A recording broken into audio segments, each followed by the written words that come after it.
I always believed I had it all figured out. A stable job, a loving fiancée, and a mother who was my rock. Life was moving fast, but everything felt like it was finally falling into place. Zoya and I had been together for just over 3 years. We met at a mutual friend's engagement, and from the first time she smiled at me, I was hooked. She was funny, independent, and confident, everything I thought I needed in a partner. After 2 years of dating, I proposed to her during a weekend getaway in the mountains. She said yes with tears in her eyes. It was supposed to be the beginning of forever. The wedding was set for early September, just 2 weeks away now. Our families were in full swing with preparations, decorations, guest lists, last-minute outfit fittings. Zoya was deeply involved in the planning. At least, that's what I believed at the time. I was spending my evenings going over vendors, juggling work, and listening to my mom proudly talk about how beautiful the ceremony would be. My mom, Amina Begum, had raised me as a single parent. My father passed away when I was a toddler, and from then on, it was just the two of us. She was my guide, my protector, my biggest supporter. Her approval mattered to me more than I admitted. When I introduced her to Zoya, she welcomed her with open arms. Over the months, they grew close, sometimes too close. I now realize everything looked perfect from the outside. Friends and family would often comment on how lucky I was, and I believed them. I thought Zoya and I had something unshakable. Sure, she'd been a little distant recently, always busy, texting a lot, occasionally skipping dinner plans, but I chalked it up to wedding stress. Planning a wedding can be exhausting, and Zoya was a bit of a perfectionist. Still, I remember thinking, she's been acting weird lately. Just a small voice in the back of my mind. But I ignored it. I didn't want to be the insecure fiancé. I trusted her. I loved her. What I didn't realize at the time was that the woman I was about to marry was hiding a betrayal, and that the person I trusted most in the world, my mother, already knew and did nothing. The first real sign that something was wrong came about 3 weeks before the wedding. Zoya had always been warm, attentive, and affectionate. But suddenly, that spark began to fade. I noticed it in small, almost dismissible ways. She stopped texting me goodnight like she used to. Calls became shorter. Our weekend brunches, once full of laughter and planning, now felt like awkward interviews. It's just wedding stress, I told myself. And honestly, it made sense. She was juggling work, coordinating with decorators, handling her Mendy outfit drama, and managing her overbearing relatives. I figured she had too much on her plate. I didn't want to be the needy fiancé. So I let it go, but the excuses kept piling up. One evening, she canceled the dinner plan last minute, saying she was exhausted and wanted to sleep early. Later that night, I saw her online on WhatsApp for hours. I stared at my screen longer than I should have, trying to rationalize it. Maybe she was talking to a cousin? Maybe she couldn't sleep and was mindlessly scrolling? Then came the late nights. She started claiming she was sleeping over at her friend Riyad's house to work on some surprise element for the wedding. I didn't question her. Riyad and she were childhood best friends. But when I casually brought it up with Riyad during a coffee meetup, her confusion said it all. Riyad didn't even know Zoya had claimed to be at her place. I remember that moment vividly. The awkward silence. The half-smile Riyad gave me when she realized she had unintentionally exposed something. She quickly changed the topic, but my mind was already racing. That night, I sat alone in my apartment, staring at our pre-wedding shoot photos framed on the wall. Zoya's smile in them felt like a lie. My stomach twisted with a gut feeling I couldn't shake. Still, I didn't confront her. Maybe I was scared of what I'd find. Maybe I didn't want to ruin the illusion. It was around that time that my best friend, Samir, pulled me aside. "Bro, are you sure Zoya's being straight with you?" he asked carefully. Samir had known me since college. He was like a brother. Calm, reasonable, not the type to stir trouble. For him to even suggest something like this meant he had serious concerns. I wanted to shut it down. I wanted to defend her. I even got a little irritated. "You don't know what she's going through." I snapped. He didn't argue. He just nodded and said, "Just keep your eyes open. That's all I'll say." That night, I replayed our conversations in my head. The moments where she avoided eye contact, the half-hearted laughs, the increasing emotional distance. I started wondering if I really knew what was going on in her life, or if I had just been seeing what I wanted to see. I told myself again, it's just nerves. She's still committed. She said yes. She's planning everything. She wouldn't betray me. But deep down, a storm was starting to gather, quiet, slow, and inevitable. And I had no idea how close I was to walking straight into it. It happened on a Thursday. I remember that detail clearly because Thursdays were always hellishly busy at work. I had a client presentation that morning and was running late, halfway out the door when I realized I had left my wallet in Zoya's apartment the night before. We had been going through the wedding invitations together. I'd left in a rush, and it must have slipped out of my pocket onto her couch. Zoya had told me she'd be working from home that day. She wasn't picking up her phone, but I figured she was probably in a Zoom meeting or taking a nap. We had keys to each other's apartments, another sign of our so-called trust. So I decided to swing by and grab it quickly. I wasn't prepared for what I was about to walk into. Her building's elevator was out of order, so I jogged up the stairs to the third floor, slightly out of breath, but already mentally back in work mode.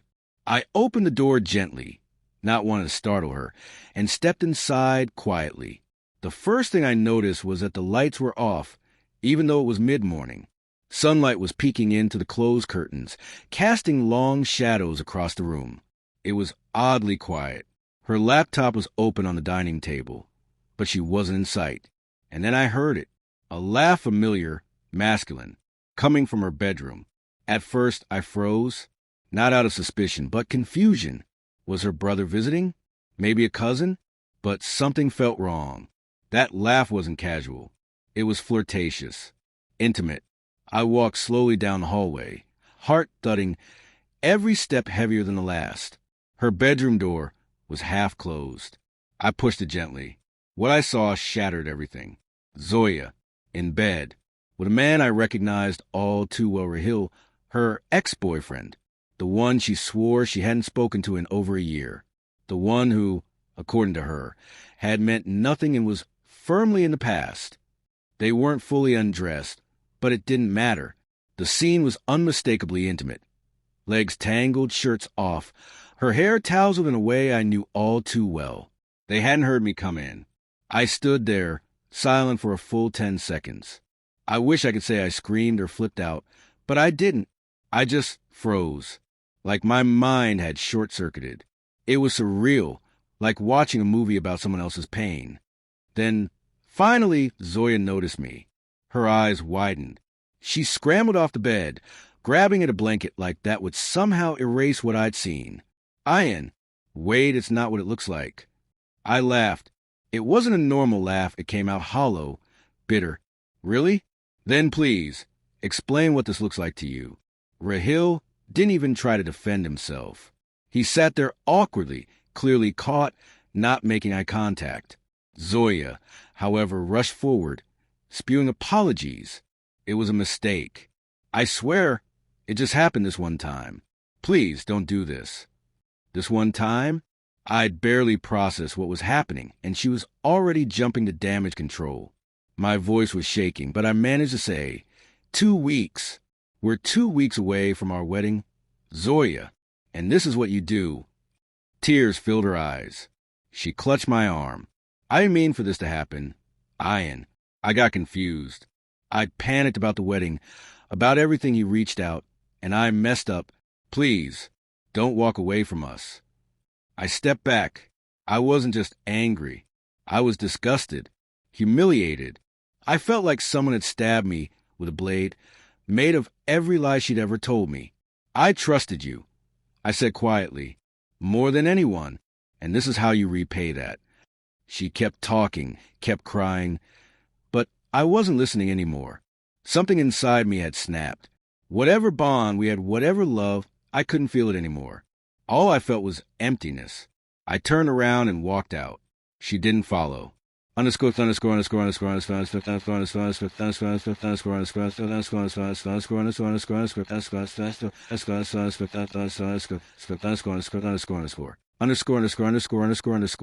Outside, the sun was too bright.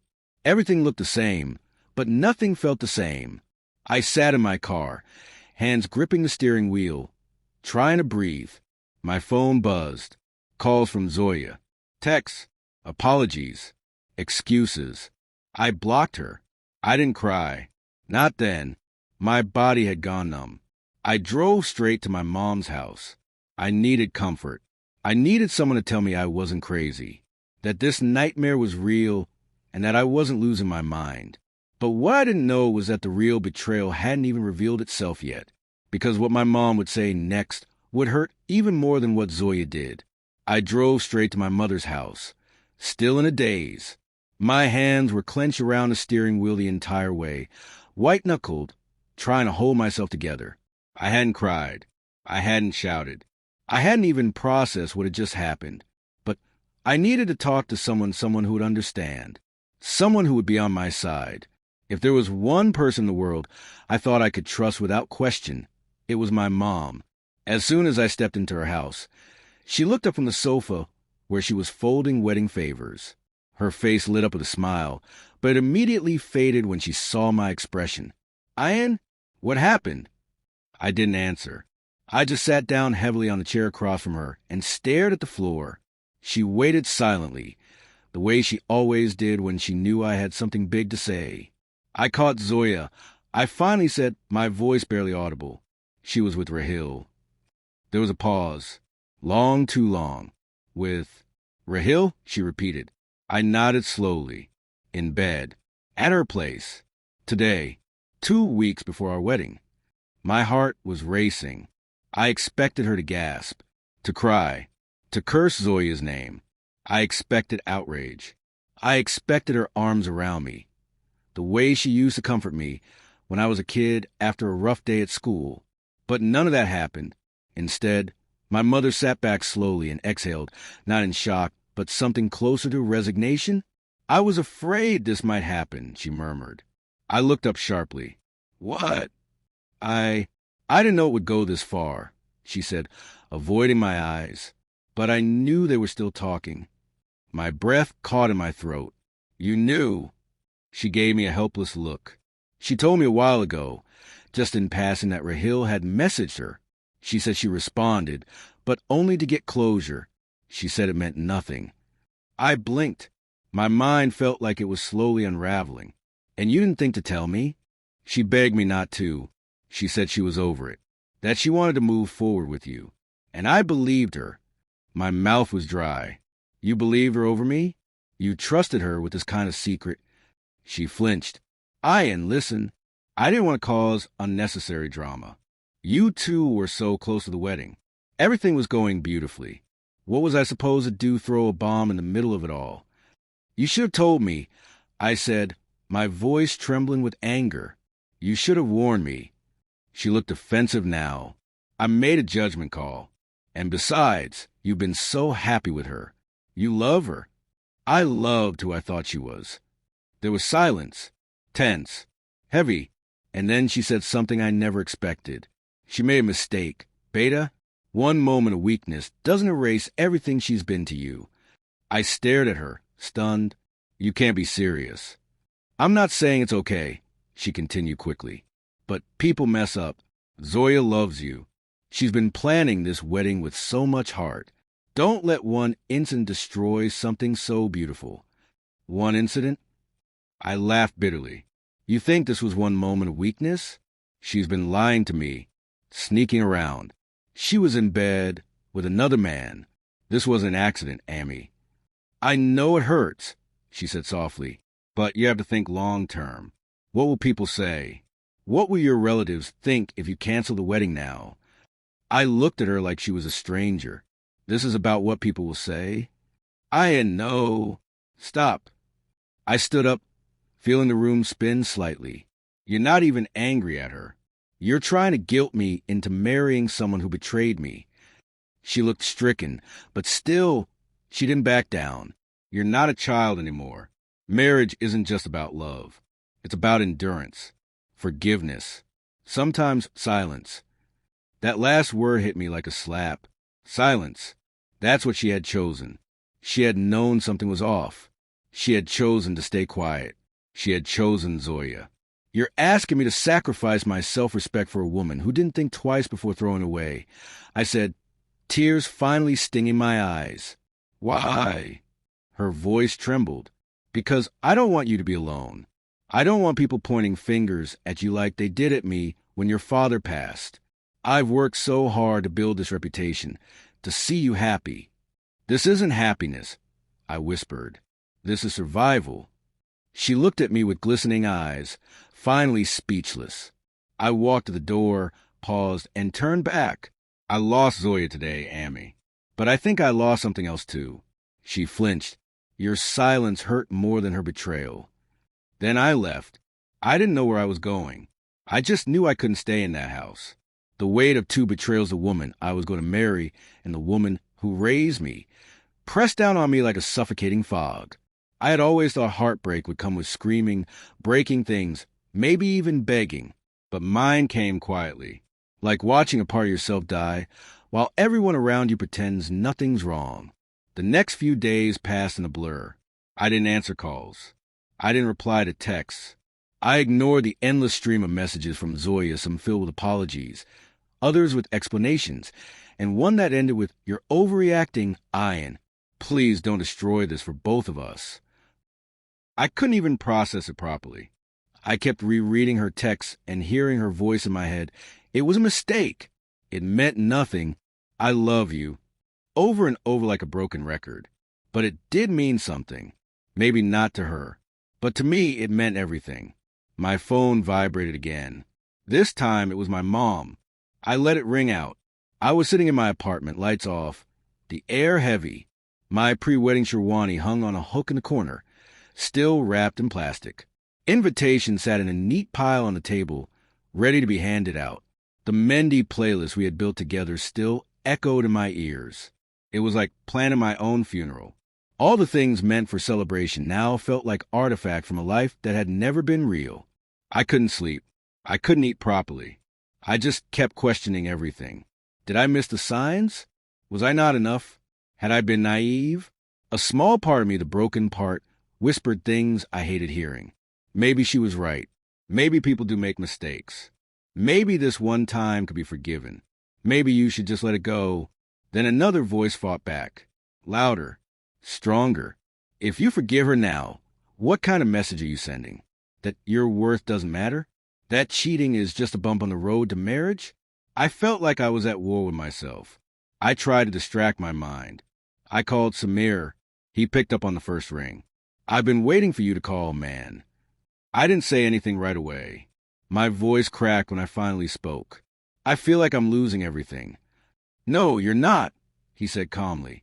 You're just letting go of something that wasn't real anymore. That's not the same thing. I exhaled shakily. You did the right thing, he added. It's going to hurt, but it's better than living with a lie for the rest of your life. I closed my eyes. My mom wanted me to go ahead with it. Samir didn't respond right away. Then he said, sometimes the people we love the most don't understand what love really means. That sentence stuck with me. I began writing everything down, every moment, every conversation. Not to share, just for myself. I needed clarity. I needed to see it in front of me, the full picture, not the half-truths I had been telling myself. And the more I wrote, the more I saw it for what it really was. Zoya hadn't just cheated. She lied. She manipulated. She turned to someone else when things got hard, and then expected me to pretend it never happened. And my mother, out of fear, pride, or control, had chosen silence over honesty. I loved them both. But for the first time in my life, I was starting to realize I had to love myself more. It was raining the night I decided to meet Zoya one last time. I didn't tell anyone, not Samir, not my mom. I wasn't looking for advice. I wasn't looking for closure either. I just wanted to see her face when I told her the truth, that I was done pretending, done hurting, and done being the person who kept swallowing pain for the sake of appearances. I texted her, I'll come by at 7. We talk, then we're done. She replied instantly, thank you. I just want to explain. I love you. That word used to mean everything. Now it felt like background noise. When I arrived at her apartment, she opened the door in a simple kurta, no makeup, hair tied loosely. A calculated look like she was trying to appear vulnerable. Real, familiar. "Come in," she said quietly. I didn't sit. I stayed standing, arms crossed. Zoya spoke first. "Ayan, I know you hate me right now. And I don't blame you. I made a terrible mistake." "You didn't make a mistake, Zoya," I interrupted. "You chose it. You chose him. You chose to hide it. That wasn't a one-time accident." Her eyes welled up. "I didn't sleep with him again after that day. I swear, I just panicked. The wedding. Everything was getting too big too fast. I got scared." "Scared of what?" I asked. "Of commitment? Of being with someone who gave you everything? Of a future you claimed to want?" She didn't answer. Instead, she tried to step closer. "But I realized I didn't want him. I wanted you. That's why I stopped it. That's why I've been begging you." I stepped back. "What hurts more than you cheating is how you try to manage the fallout. You ran to my mom. You kept her quiet. You tried to get me to just move on." "She told you?" Zoya's face paled. "You knew she wouldn't tell me, didn't you?" I said, voice cold. "You knew she'd protect your image over my truth." There was a beat of silence. Then she spoke. "I didn't mean to manipulate anyone. I just didn't want to lose everything. I still want us, Ayan. We've built so much." I looked at her. This woman I once planned forever with. And I felt nothing. "No, I built it," I said quietly. "I built the trust. I built the hope. I built a future around someone who didn't respect me enough to be honest. That's not love, Zoya. That's convenience." She reached out to touch my arm. I pulled away. "I'm not going through with the wedding." Her lips trembled. "What will people say?"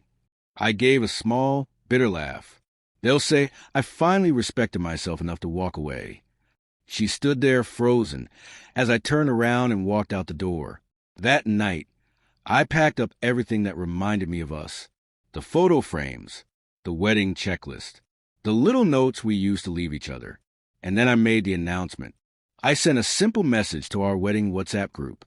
"Due to unforeseen personal reasons, the wedding between Ayan and Zoya has been called off. I appreciate your understanding and privacy." Within minutes, my phone blew up. Calls, messages, relatives gossiping, friends concerned. My mother called 6 times in 10 minutes. I didn't pick up. Later that evening, Samir came over with 2 cups of chai. No questions, no drama. "You okay?" he asked.